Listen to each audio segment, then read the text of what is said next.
Hey guys, I hope you all are fine and safe. Today let us all learn how to make checkmate with the queen. See, it's of no use playing a good opening and gaining a good material advantage in the middle game if you don't know how to win from there. So today I'll show you one of the famous end games, that is king and queen versus a lone king. So, are you interested to know that? Let's get started. So let's consider this position. Here if we see, white has a king and a queen and black has a king. So if you can see, white has a great material advantage. He is ahead of a queen.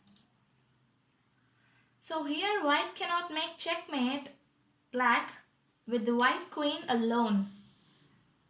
This queen needs to take the help of this king.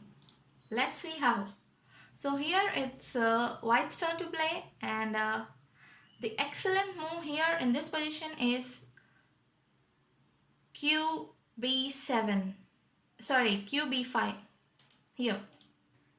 This move. Why this move? Let's figure out. See, with this move, white is trapping the black king in a box. If you see these arrows,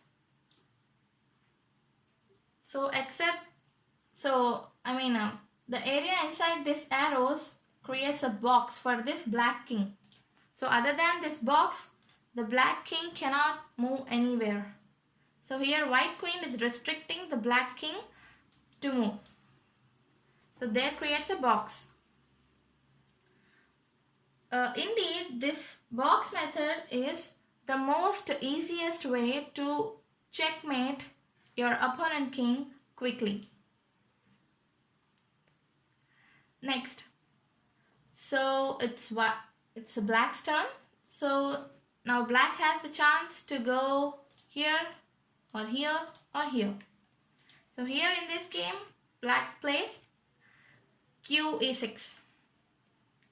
Next, white plays QC5. Again, creating a box. And the strategy here is to make this box smaller and smaller, and to grab this king to some part of the edge of the board. So here if you see, when king moves to e6, white didn't get tempted to keep check with this, like this, because he knew that when he keeps check, this king will have more area to move. He will again comes here. So there won't be any restriction for this black king. So for that reason, he is not tempted to keep checks.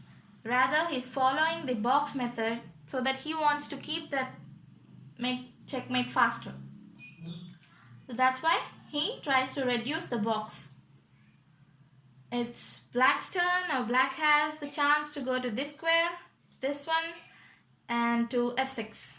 Here in this game, black plays king f6. So again, queen d5. Again, making this box smaller. Here, black plays king f7. King g6. So now white plays queen e5. So if you can see, this box has become so much small. So now black plays king f7. It's changing its direction. So now white plays queen d6. So if you can see, this time the box is very much slow and the king has come to the last ranks. Last 7th rank and this 8th rank. So other than these two ranks, this king cannot move anywhere, because this queen is covering all the rest of the squares. So now this king has the chance to go to this e8 square or this g8 square, g7 square. So here in this game, black opts king g7. So now white plays queen e6. Again reducing the box. So now this black king has the chance to go to this f8 or this h8 or this h7. So ultimately these three squares are the squares of the edges. So what this square is the edge of this 8th rank, and these two squares are the edge of this h file. So ultimately this black king is forced to go to the edge of the board. So here in this game black plays king h7. So ultimately it has gone to some part of the edge of the board. So now white has to block this king in this h file. So here white places queen g4. Here he doesn't play this one. Yeah, this is also a good move, but here white wants to block this king in this h file. So he places this. And if you can see here, black has three squares. These three squares black has to move freely. And guys, when you have a great advantage like this, please avoid making stalemate. So, you know, most players will be in the excitement and they accidentally make stalemates. So you just please avoid and slowly make your moves.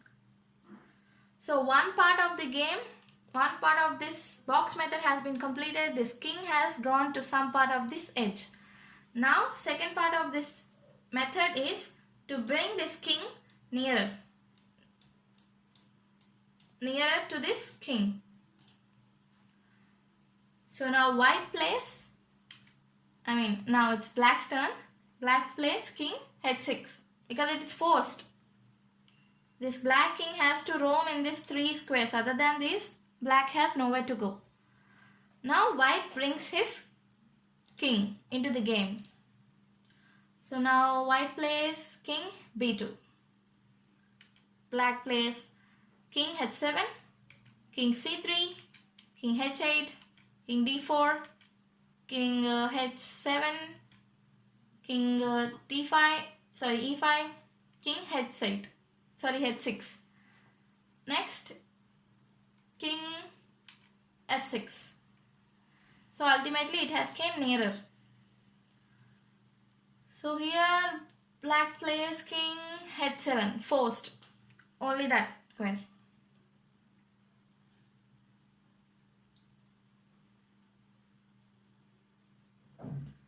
So can you find that move through which we can make the ultimate checkmate?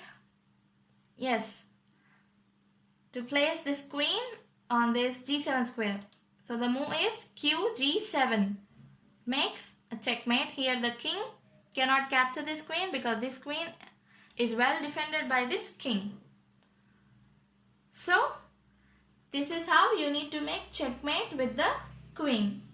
This method is the most simplest and quickest method to make checkmate with queen. Practice this endgame as often as you can. And remember, the goal of this technique is to avoid useless checks. Yes, you can keep checks as if you like. You can make checks as if you like, but you should not waste moves by keeping useless checks. When you possess such kind of great advantage, you should not waste moves.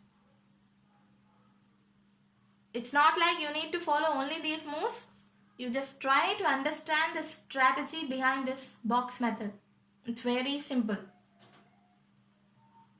So the goal of this technique is to avoid useless checks and to drive your opponent's king to some part of the edge of the board. So hope you guys enjoyed today's game. Please practice it. And I'll be soon back with another interesting game. Until then, take care. Have a nice time. Bye-bye.